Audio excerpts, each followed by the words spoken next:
Hello, this is a small impromptu live because while I'm working on the tutorial, hopefully I'll be able to upload it tonight if I don't get too tired. And by the way, give me just a second to put this on Facebook as well so people would know that I started doing this. Why I'm doing this live is because I received probably the 20th message.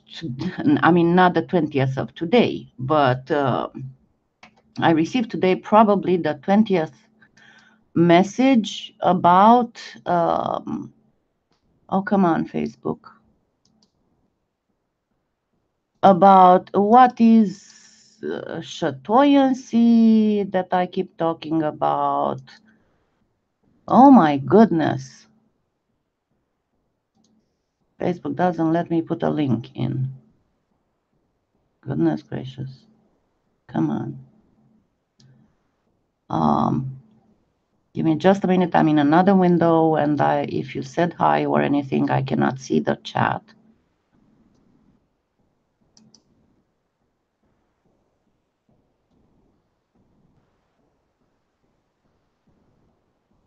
There we go. Okay. Publish it already. Okay. Now we can go on the whole thing. So, as I said, I'm still working on the tutorial. This is the finished piece, and you will see soon how to make it. I hope to be able to not get too tired tonight and post it. And if not, you'll just get it first thing in the morning. But anyway, I thought while the program is saving some part of the tutorial, of the editing the tutorial, um, as I was saying, I received today probably the 20th question about what is, because I got a lot of questions, what is Chatoyancy? What is Labradorescence? You keep talking about this. What is that? So I decided to jump real quick on a live to explain to you what all these are. So, in essence, they are light effects that happen when the light traverses various. Hi, Teresa. And feel free to chime in if you think that I missed something. Why did I keep this here? I have no idea. Um, so I'm going to try and explain to you what these light effects are that we keep trying to imitate in polymer clay. Um, These effects happen whenever the light hits certain crystalline formations um, and gets reflected or refracted, high Colleen, and thus gives certain light effects. The first one, and that's the one that a lot of people keep asking what it is the chatoyancy. Chatoyancy is a light effect that happens whenever the light hits pretty much a formation of parallel orientated um, fibers, needles, hollow tubes. That will be crystalline formation. And to give you a better idea, I'm going to show you something in a big scale, okay? And because this is the best thing that I can explain it to you, and this will be a very, very big scale. That is why I did not set the camera on close up so I can show you some of this stuff. Okay, this is a selenite crystal. If you notice as I move it, there is a, sorry, it's a little heavy. There is a line of light that moves, and it's almost like the pupil of a cat's eye. Now, if you notice, the selenite has pretty much a needle-like crystalline formations. So this is what type of formation. So they can be a needle, fiber-like, or tube-like formations that will cause this effect. Now imagine these formations being at an almost microscopic level. Selenite just has them very big, and the same they can be seen, for example, in kyanite. I know I have a piece of kyanite. I just gathered whatever was on the surface. I didn't start researching so much, but it will give, whenever we have this type of formation, it will give, see, this line of light that moves. So this selenite is not polished. It's actually very hard because selenite is a gypsum and it's very, very soft. You will not really find polished, tumbled, polished selenite. But it will give this effect. And essentially, most of the time, this effect can be found in tiger's eye. When we move the tiger's eye from side to side, we see the same type of chatoyancy, and this is why it's called a tiger's eye. Some tiger's eyes have a better chatoyancy than others, obviously. See how the effect travels pretty much in a line. And hold on, because I know I had a small, what did I do with it? I know I had a small sphere somewhere here of tiger's eye. I lost it. Goodness gracious. I know I brought it specially for this. Oh, there you go. Because in the sphere it can be much easier seen, the tiger eye chatoyancy. It is much better noticeable in stones like cat's eye opal. See how the line travels as you move the stone. The light travels because there are those needle-like, tube-like formations inside that travel always in a straight line. And it doesn't matter even if the color changes, like in this tricolor Mexican cat's eye opal. See, the line will still travel. It doesn't matter.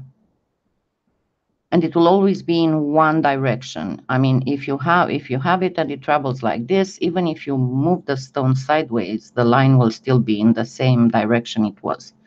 Now, can we talk about chatoyancy when we have something like, for example, rutilated quartz? Because he will see some type of light effect, but no. As you can see, the light effect appears only under a certain angle. It does not travel as we move the stone. Let's see, that's another tiger's eye. And you can see the chatoyancy. Now, the chatoyancy can happen in other type of stones, like in beryls, in alexandrites, in various quartzes, emeralds, malachites, even Larimar can have some chatoyancy. It all depends on how those crystals, yeah, only in one direction, how those crystals are arranged. The next one, and unfortunately for the next one, I do not have handy anything to show you. It's the asterism. The asterism is also a reflection on inclusions, but the inclusions are arranged in different directions, and that's when you have a little star of this type of line. And those are usually, they are called star something stone, like the star sapphire, the star garnet, the star ruby. It can appear in rose quartz, in spinels, and things like this. Now, the next type of effect is the iridescence. Iridescence can be of four kinds. The iridescence appears by the interference or the diffraction or both.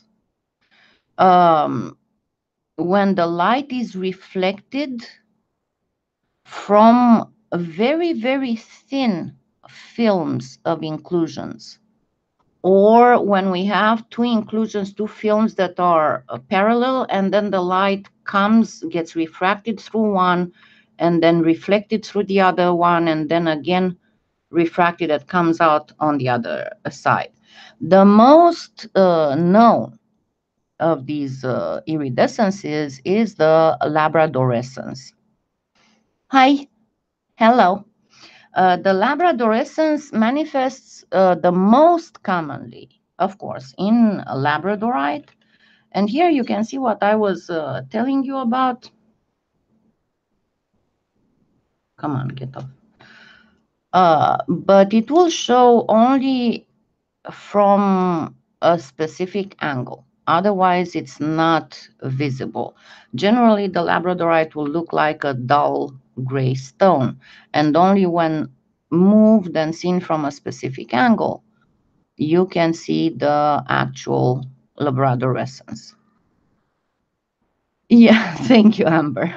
Yeah, I've been working, and it's much easier for me to jump on a live and just explain what I have to explain than tape and then have to edit the video and all that, especially when it's beginner help. So in some labradorites, the labradorescence will be more pronounced. In other ones, it will be less pronounced. As you can see, these ones are so and so, but then there can be others where the labradorescence is, let me bring this back down here. The labradorescence is more, there we go. See, because normally the stone looks very dull, but it's only when you start moving it that you can actually, and it's only from specific angles, see, that you can see the labradorescence. Let's get this one. Normally it's a dull stone, right? But if we start moving it around, it will exhibit this. And this is why it's so hard to imitate these type of effects in polymer clay, because we are talking about light effects, not pigment effects.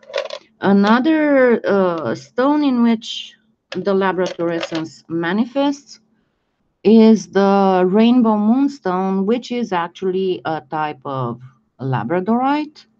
And it's the same thing. Normally it looks white or a milky white, and only when you move it around, you will get the labradorescence showing.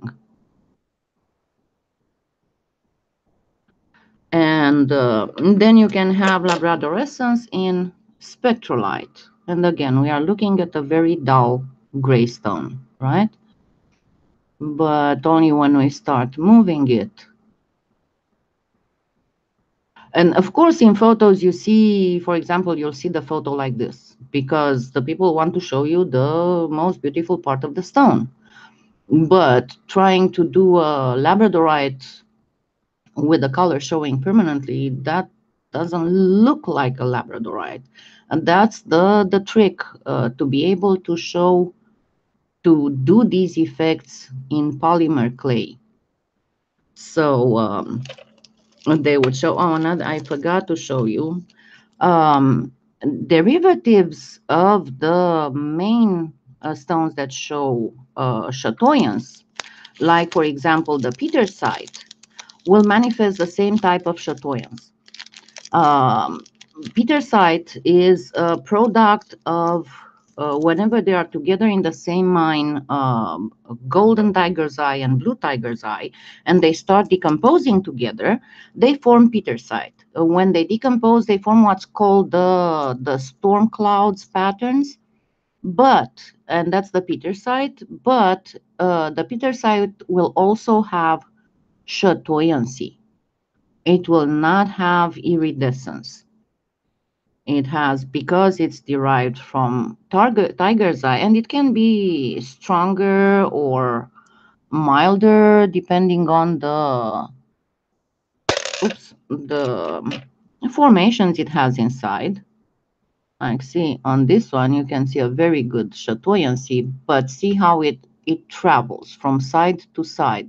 It doesn't manifest like the Labradorescence, like the iridescence.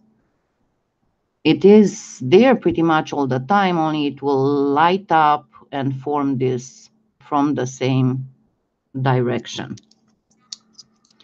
Now let's go to the next one. The next one would be the, let me look in my notes. I put a few words here.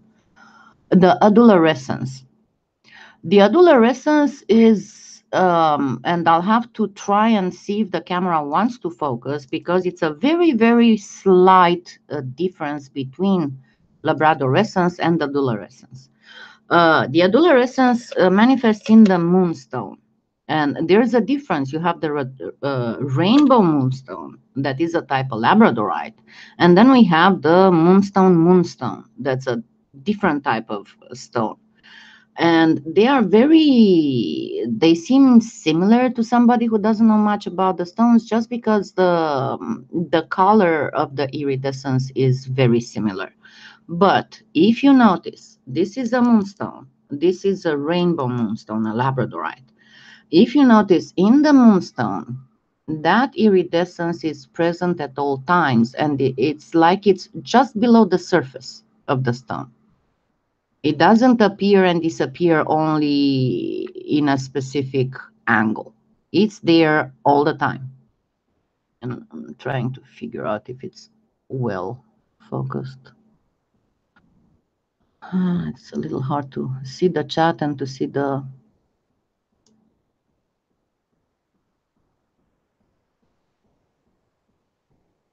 I'll talk about it in a second. I didn't get there. Come on. Come on, focus. You did so good earlier.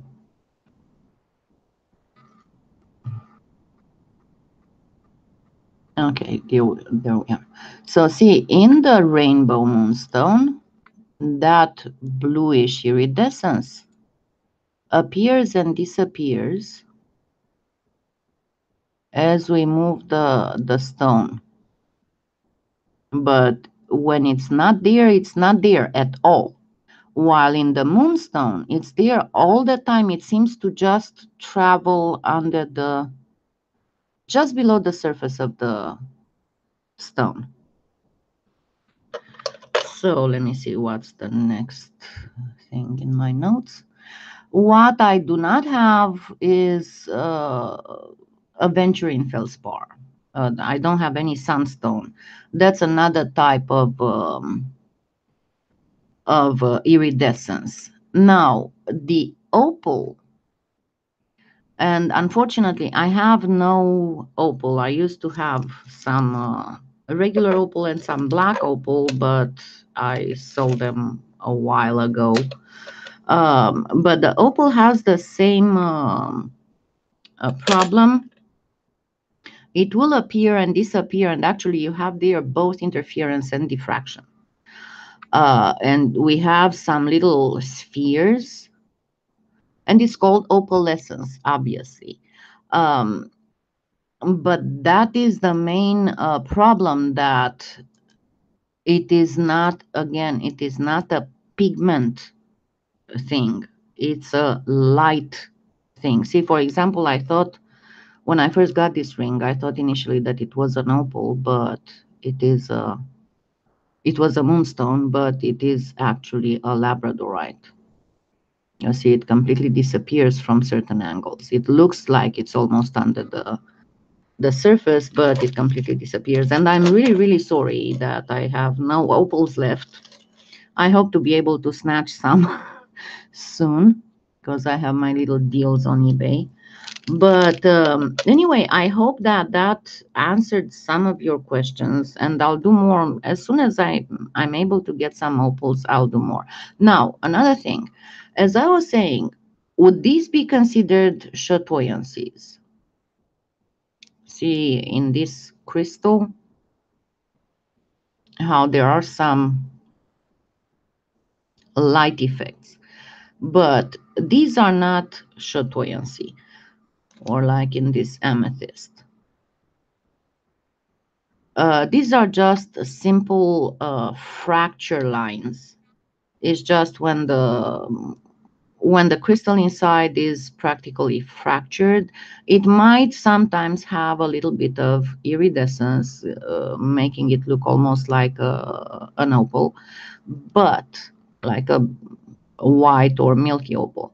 But these are just fractures. And if you remember in the, I did several translucent stone imitations, and these I usually imitate them. Actually, this one has quite a bit of iridescence. I usually imitate them by breaking the clay. Yeah, I know that I should still have a couple of tiny ones somewhere, but I cannot remember where. I would have to start searching in all my little boxes. Um, but what was I saying? Yeah, these, if you notice, if you go back to my tutorials, and I know I said I will redo some of them with for the Pardo, they can be imitated by breaking, if you're talking primo, by breaking with your hand, just breaking, not cutting, because you want to imitate these very irregular patterns. Breaking, then dusting a little bit of mica powder, and the best would be cosmetic grade mica powder because that one is way finer. And then putting the stone together and making sure that it sticks, because of the powder it might not stick well. That's not valid for Pardo. Pardo will not stick back together. But yeah, the light is bouncing off the fracture because it's like a little mirror there. But I hope that this answers essentially the main questions about the what is this is chatoyancy. And I'm not going to grab that huge selenite again because it's freaking heavy. I'm sorry. I'm going to have to put it back anyway. So this would be chatoyancy. This would be Labradorescence.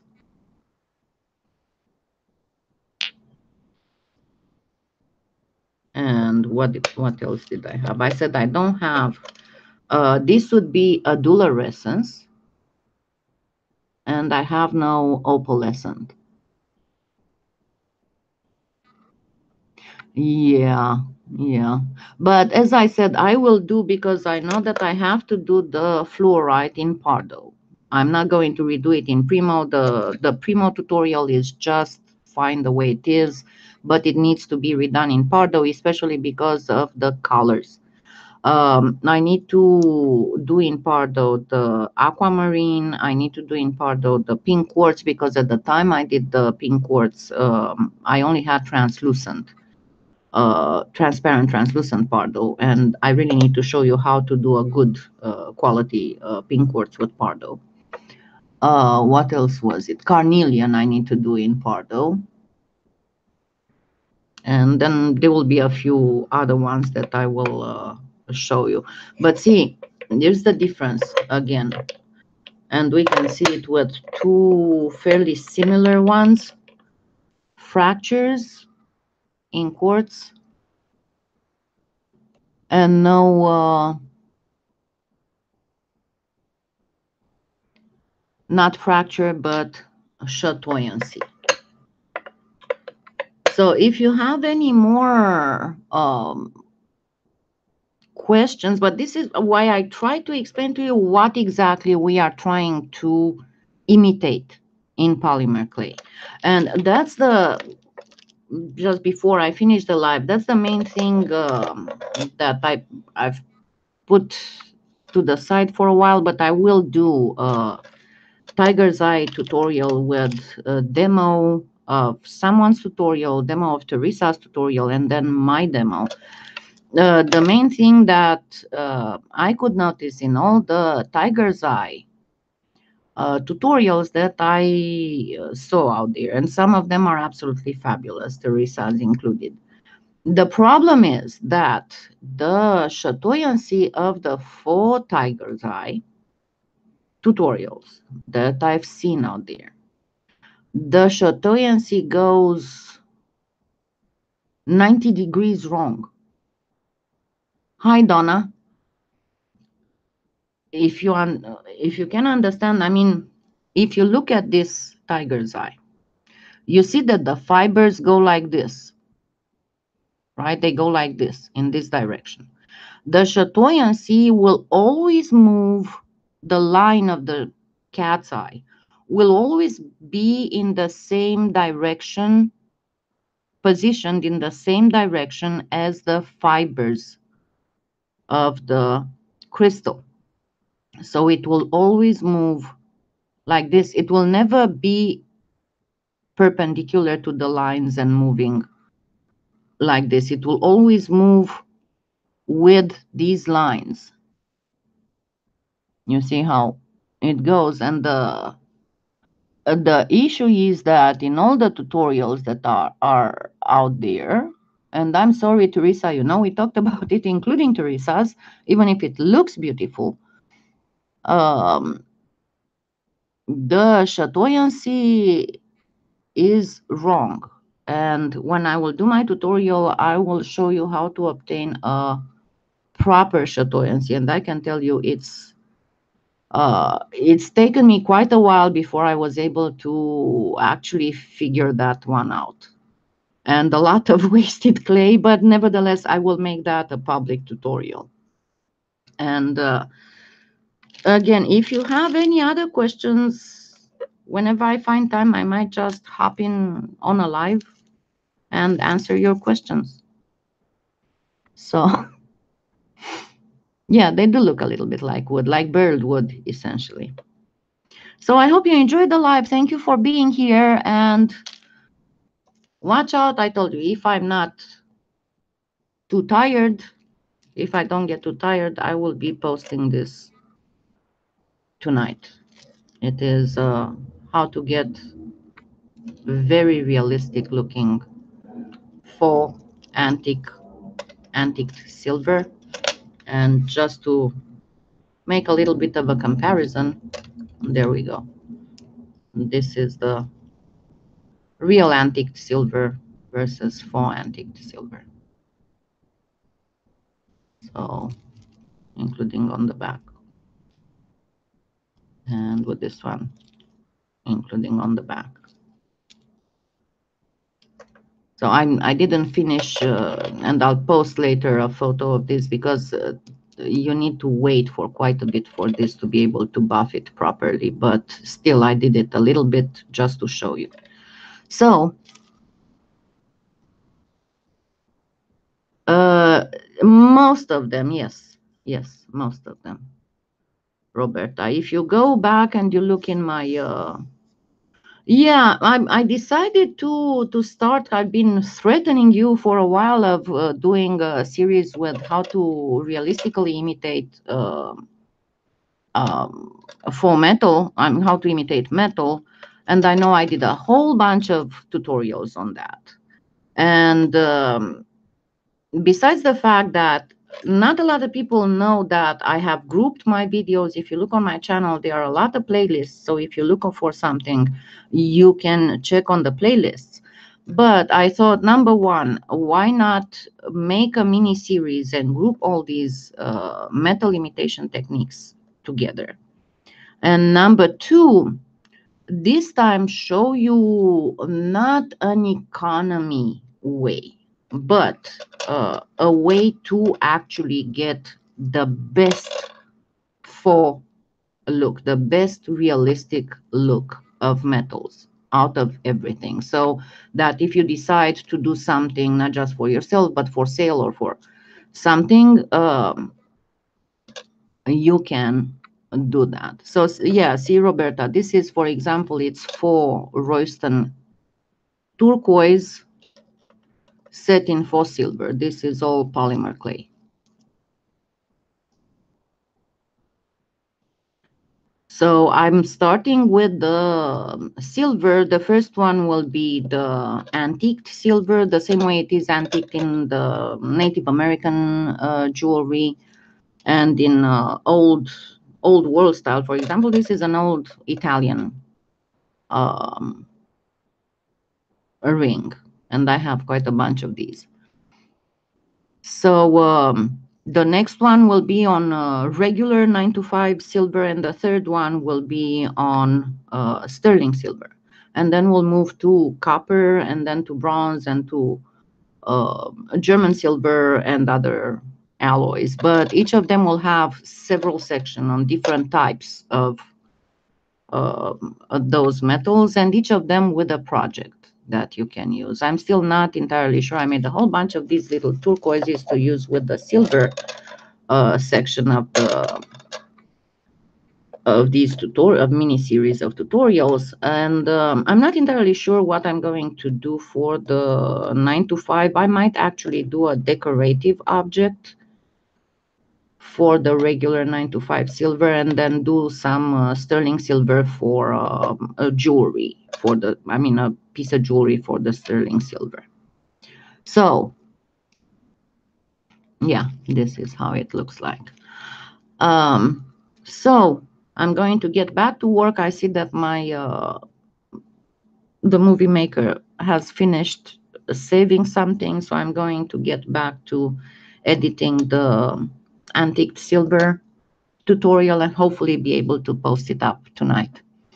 Once again, thank you for being here, and remember, you can always contact me. The easiest way is to contact me on Facebook, on the Facebook page, and if you send me a message there, I should answer you fairly quickly if I'm not asleep or if I'm not working on something.